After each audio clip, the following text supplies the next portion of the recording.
Have you ever wondered why you feel stuck even when everything seems fine on the surface? Why you set goals with passion, but somehow you never quite reach them? Why, despite all your effort, knowledge, and good intentions, a quiet force seems to hold you back just enough to keep you from flying? My friend, the prison is not outside you, it is within you, and the keys have always been in your own hands. Today we begin a journey, not to learn something new, but to unlearn what has quietly been shaping your reality. We are here to see the invisible, to uncover the unseen chains that we ourselves have forged. Have you ever wondered why you feel stuck, even when everything seems fine on the surface? Why you set goals with passion, but somehow you never quite reach them? Why, despite all your effort, knowledge, and good intentions, a quiet force seems to hold you back just enough to keep you from flying?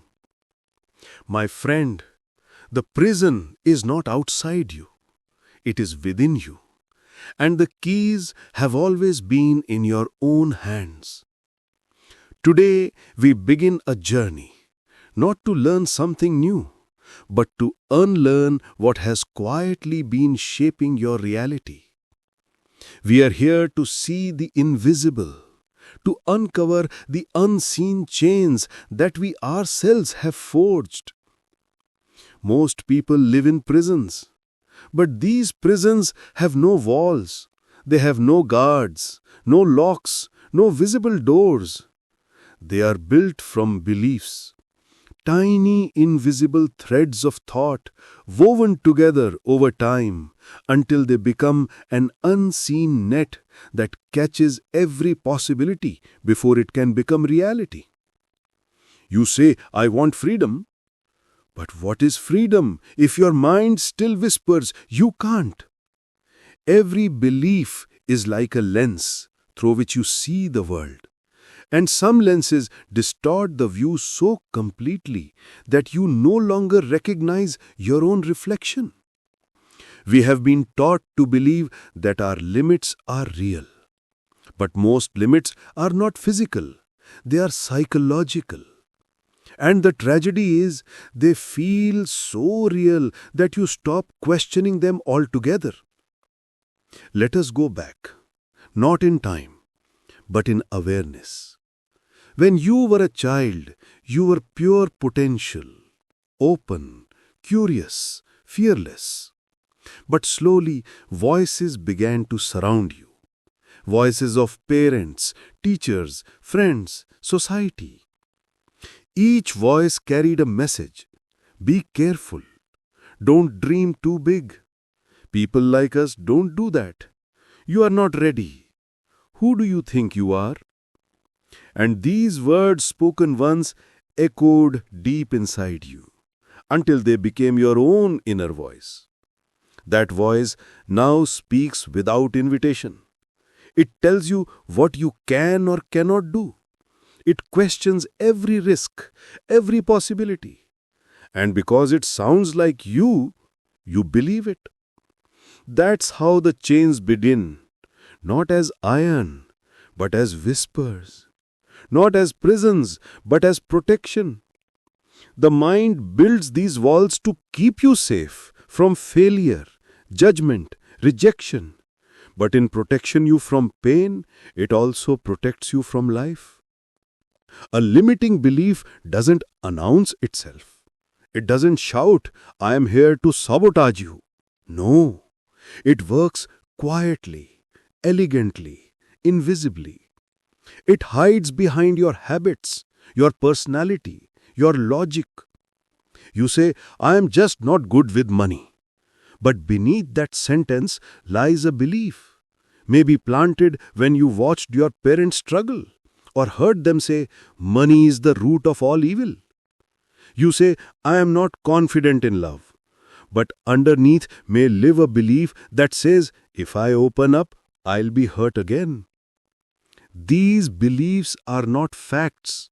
They are emotional memories pretending to be truth. You don't see the belief. You see only its shadow in your actions. You see it in the job you don't apply for, the person you don't approach, the dream you keep postponing for later. And that's the magic, the illusion of the labyrinth. You think you are choosing freely, but most of your choices are pre-written by beliefs you didn't even choose. Where does this voice come from? Imagine a child learning to walk. He falls, gets up, falls again. At that moment, falling is not failure. It's just part of the dance. But one day someone says, you should know better by now. And suddenly a new association forms. Falling means shame. Years later, as an adult, you hesitate to try anything new because unconsciously the same equation repeats. Falling equals shame. This is how the subconscious is programmed, through emotional repetition.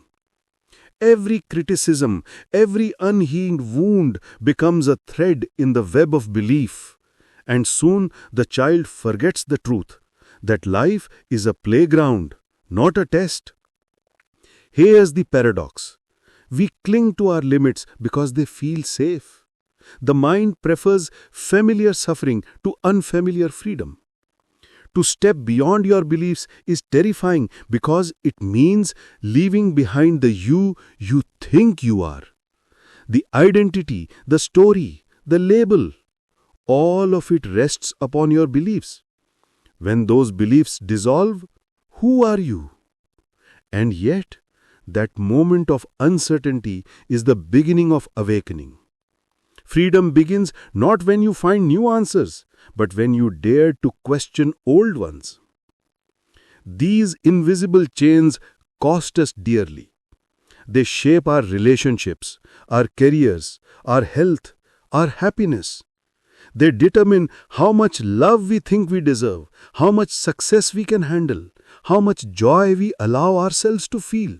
And the saddest part is that we adjust our dreams to fit our beliefs, instead of adjusting our beliefs to fit our dreams. You don't attract what you want. You attract what you believe you deserve. That is the silent law of the mind. Until you see it, you'll keep repeating the same story in different places with different faces. So how do we begin to break free? Not by fighting the beliefs, not by denying them, not even by replacing them with new ones. The key is awareness. Awareness is the light that reveals the invisible. When you see a belief clearly, truly see it, it begins to lose its power. It's like turning on the light in a dark room. You realize the monster in the corner was only a shadow on the wall. So the first step in this journey is not action, but observation. See what you believe without judgment.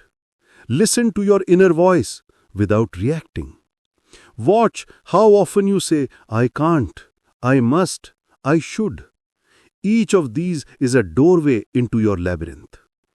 Once you see the belief, the next step is gentle inquiry. Ask yourself, is this true? Who told me this? Whose voice is this really? What happens if I no longer believe this? The mind resists such questions, because questioning is the beginning of freedom. When you stop feeding a belief with attention and fear, it begins to starve. And in that space of emptiness, something miraculous happens. The authentic self begins to emerge. You realize that you were never truly limited. You were only playing small within a story. True liberation doesn't come from the outside. It comes from the quiet realization, I am not my beliefs. You may have believed you were unworthy, but the one who believed that was already worthy enough to question it. You may have believed you were powerless, but the one who noticed that belief was already powerful enough to change it. You are not the story, you are the storyteller. Sit for a moment in silence. Feel the breath move through you. Every breath is proof that life flows, despite your fears, your doubts, your beliefs. The river doesn't ask permission from the rocks. It simply finds a way. Let this be your reminder. Your potential is not waiting to be created. It is waiting to be remembered. You have always been free. You simply forgot. In the next part, we will step deeper into the labyrinth to uncover how these beliefs take root in our subconscious and how awareness can gently dissolve them. Remember, you are not what you believe. You are what remains when belief falls silent. Have you ever tried to escape a maze without knowing where you stand? You take a few turns, you feel close to freedom, and yet somehow you end up where you began. That is the story of the human mind. We walk in circles of our own thinking, believing we are moving forward, while our inner patterns keep bringing us back to the same point, the same relationships, the same struggles, the same disappointments. We are not trapped in life, we are trapped in our own unexamined maps. The lines of those maps are drawn by beliefs, assumptions so old, so familiar, that we mistake them for truth. To walk free, we must first see the maze. We must map it, patiently, lovingly, fearlessly. Only then can we find the door. So, let us begin this inner exploration, not with haste, but with the stillness of a traveler who knows that the journey itself reveals the path. Now that we understand what limiting beliefs are, these invisible chains of thought that bind our potential, it is time to discover our own. Not the general ones of society, but the deeply personal ones that quietly dictate our lives from behind the curtain. The first truth to understand is this: you cannot heal what you do not acknowledge. The light must touch the wound for it to close. And awareness, my friend, is that very light. Let us learn how to hold that light and shine it gently on the corners of the mind we rarely visit. Begin by observing your language, because your words are the footprints of your beliefs. Listen closely to yourself. How often do you say, "I can't, I'm not good at, that's just how I am"? Every time you use such a phrase, pause. Don't correct it immediately, just notice it. Feel how automatic it was. That's the first clue. What is automatic is often unconscious. You see, limiting beliefs don't hide in philosophy. They hide in daily speech, in the stories we repeat about ourselves until we no longer realize they are stories. You say, "I'm an introvert." But what if that's not a nature? What if it's a defense? What if long ago someone mocked your openness and you built a quiet wall to protect yourself? Now you call that wall my personality. You say, "I'm just not creative," but maybe creativity was once punished and you learned to stay safe by blending in.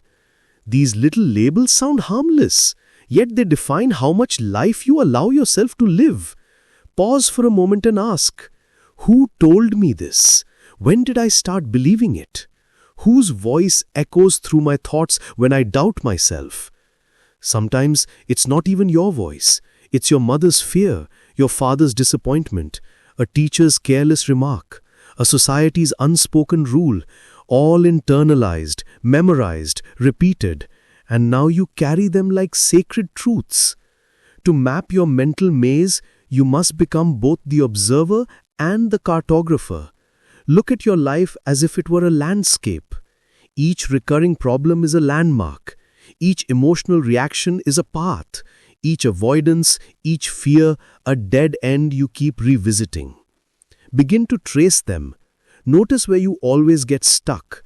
That's where the hidden wall stands. That's where a belief silently rules. You may think it's bad luck, or destiny or karma, but perhaps it is simply an unchallenged assumption that has gone unquestioned for too long. Consider this. A woman works tirelessly, always striving for perfection. She cannot rest. She cannot say no. If she pauses, guilt arises. She believes she must earn her worth through achievement. Where did this come from? Maybe as a child, she received love only when she performed well, and that old equation, love equals success, still governs her though the stage has changed. Or imagine a man who never takes emotional risks.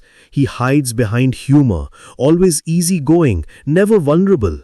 But deep inside, he feels unseen. Once, long ago, he expressed his heart and was ridiculed. He decided then, better to be liked than to be real. Now, decades later, he cannot form a true connection. The maze has no door because he's afraid to admit there are walls. These are not unique stories. They are our collective inheritance, echoes of a wounded humanity trying to stay safe.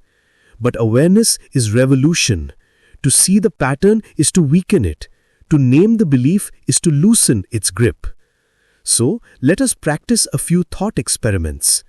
Close your eyes and bring to mind an area where you feel blocked. Career, love, self-worth, health, creativity. Now ask yourself softly, what must I believe about myself for this to keep happening? Don't force the answer. Let it rise like a bubble from deep water. It may surprise you. You might hear a quiet whisper, I'm not enough. I don't deserve happiness. I lose people if I succeed. I'm not lovable as I am. These are not truths. They are traces, clues to your map. When you find one, don't judge it. Hold it gently as you would hold a frightened child, because that's what it is. A frightened version of you, frozen in time, still protecting itself the only way it knows. When you meet that voice with compassion, it begins to soften. It no longer needs to guard you with lies. The maze starts to open. Now, let's explore another way to uncover hidden beliefs.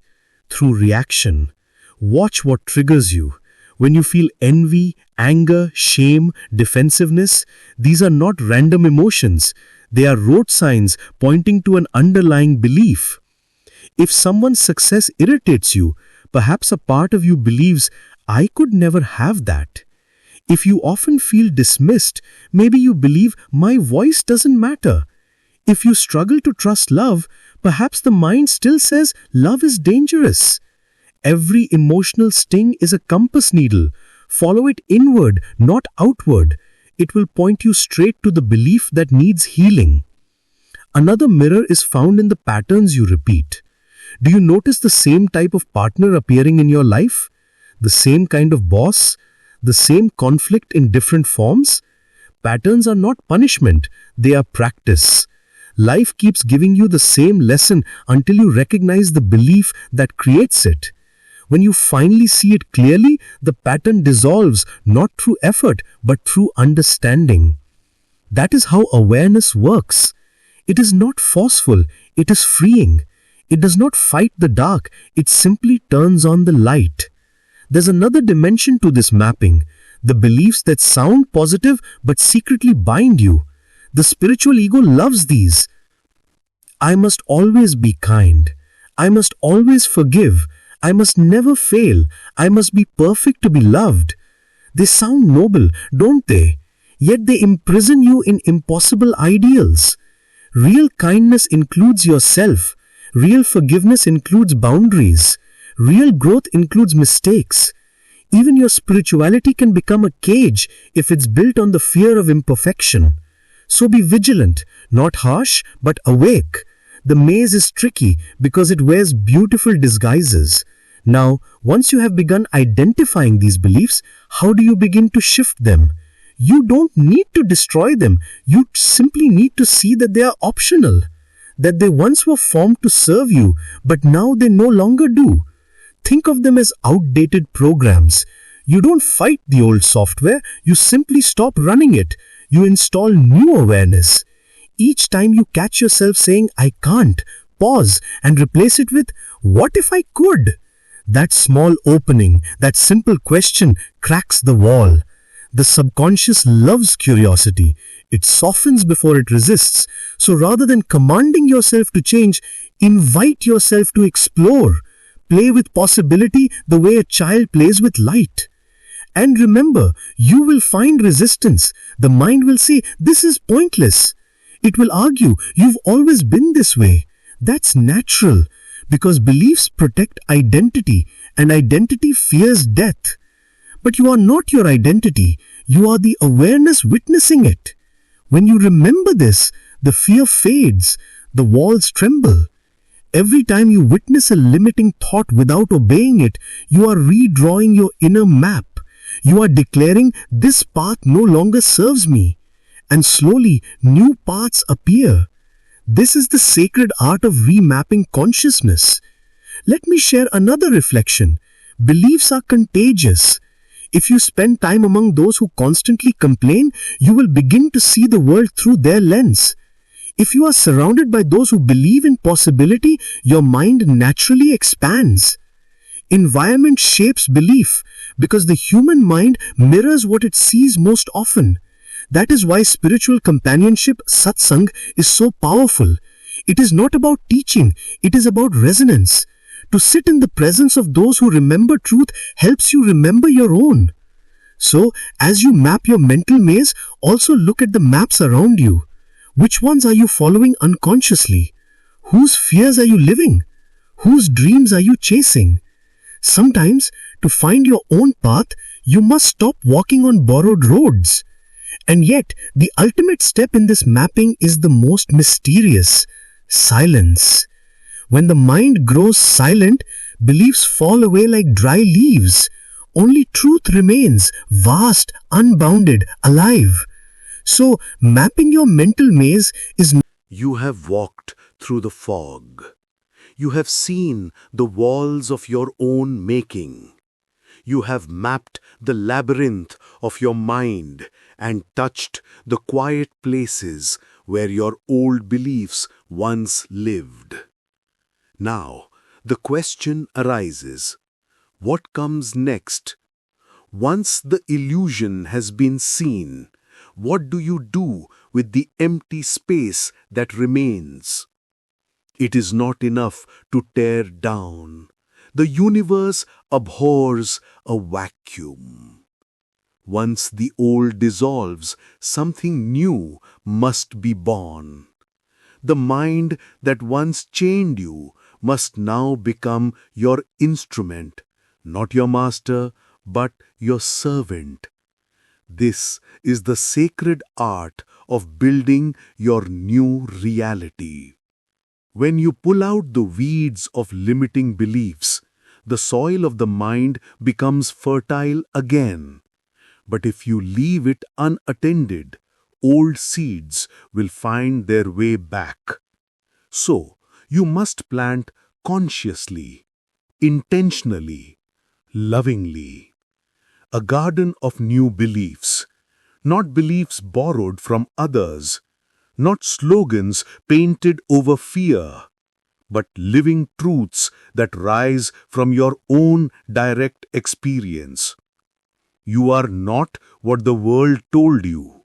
You are what you choose to remember. Begin gently. You do not need to affirm perfection or pretend that doubts will never return. They will. But each time they visit, you can meet them as an old friend rather than an enemy.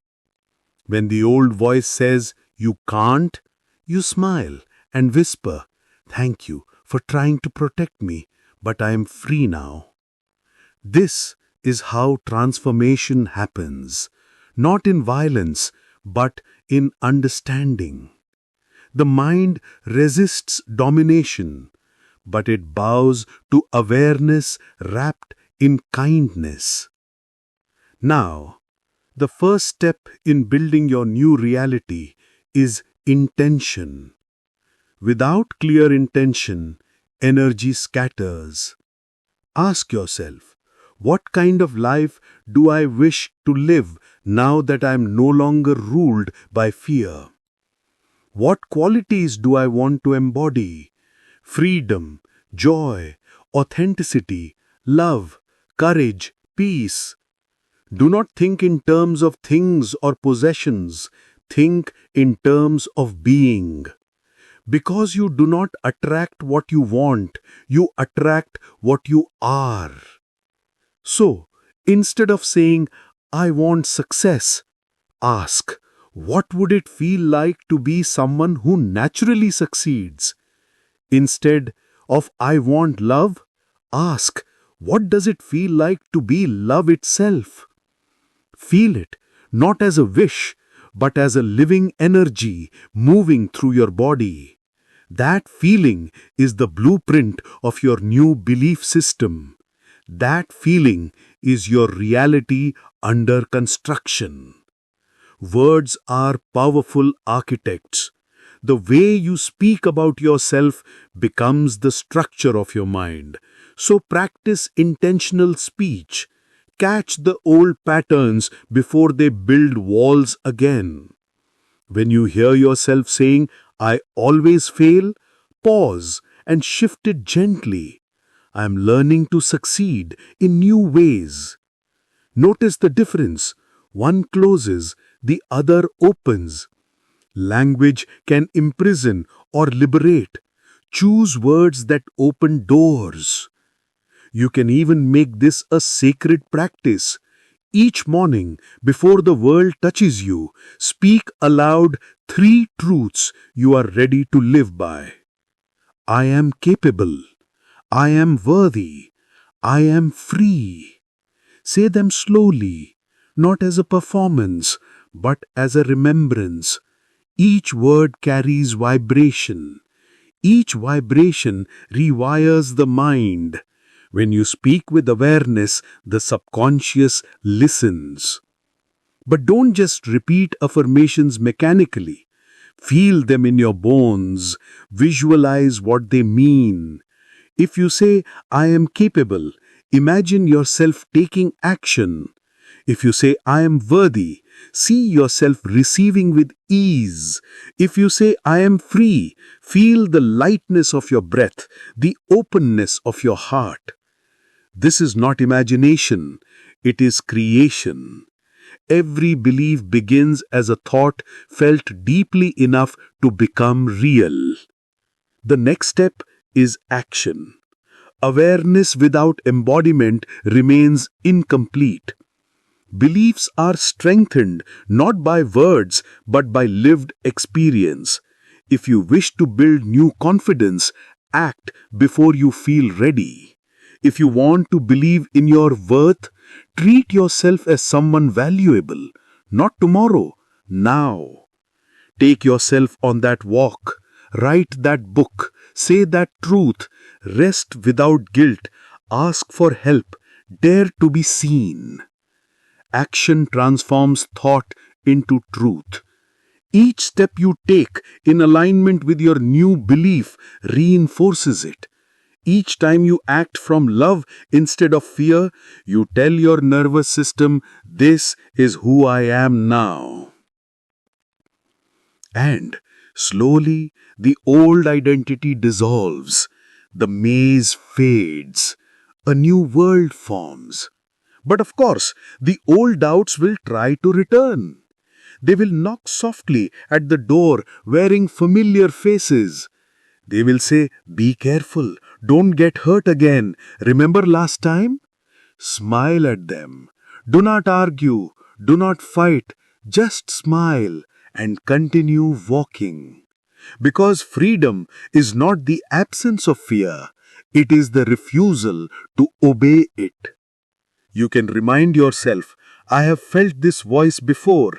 It is not the truth, it is a memory. And then act anyway. Courage is not confidence. Courage is the willingness to move despite uncertainty. Every act of courage becomes evidence for your new belief that you can trust yourself, that you can create your own destiny.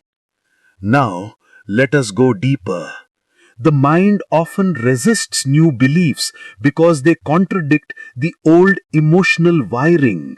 So, we must recondition not only our thoughts but our feelings. Here is a simple practice. When an old limiting thought arises, I am not enough, I will fail, no one understands me, don't rush to replace it. Pause. Take a deep breath and notice where in your body you feel that thought. Is it tightness in the chest, a knot in the stomach, a heaviness in the heart? Place your hand gently on that spot. Don't analyze it, just breathe into it, as if you were comforting a friend. Whisper softly, "It's okay, you're safe now." This act of awareness changes everything. You are no longer trapped inside the belief, you are witnessing it with compassion. The body learns safety again. The old memory loses its charge. When the body relaxes, the mind opens. And in that openness, new truths can take root. Visualization is another bridge. Spend a few minutes each day imagining yourself already living from your new reality. See yourself calm, confident, radiant. Don't force details. Feel the essence. What would your mornings look like if you already trusted life? How would you speak? How would you treat others? How would you treat yourself? Let that vision become familiar, because the subconscious cannot distinguish between vividly imagined experience and actual experience. If you rehearse freedom often enough, it becomes your natural state. And when doubts arise, you can return to this inner image. It will remind you of the truth you are building. Understand this deeply. Reality is not fixed. It is a living mirror reflecting your inner beliefs. The world responds to the vibration you carry. When you shift from fear to possibility, life reorganizes itself around that frequency. This is not magic, it is resonance. You begin to meet people who reflect your new belief. Opportunities appear where before there were walls. Even challenges come as teachers, not punishments.